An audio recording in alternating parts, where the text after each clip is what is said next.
wetu ni moto ulao.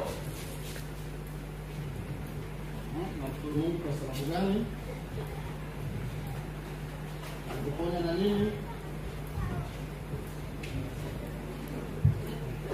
Aliponya na nini?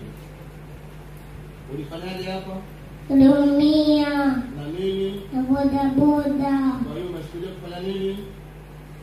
Nilikuwa nakimbia. Kwa umekuja kumtolea Mungu sadaka ya shukrani.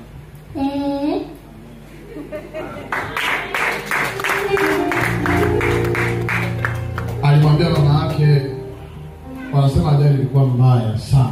Pikipiki ilipitia, kamgonga, mpaka kafikiri mtoto atakuwa amevunjika, lakini Mungu wetu ambaye ni moto la alimpigania kijana huyu mdogo, na yeye amejua kutoa sadaka shukrani kwa kambana mama yake wiki iliyopita.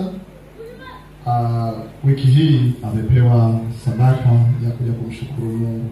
Naomba inua mkono wako wa kulia, mbariki mtoto huyu yani Imani Lamson. Baba yetu, tunakushukuru kwa ajili ya mtoto huyu mdogo ambaye amejua sababu ya kukushukuru katika jina la Yesu Kristo.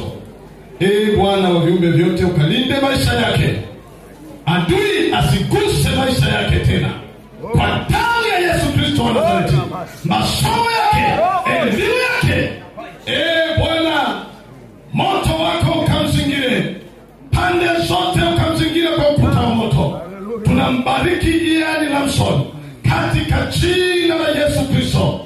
Mtoto huyu Bwana ni mtumishi wako, akakue akikupendeza wewe, wanadamu na watu wote. Amebarikiwa kila mahali.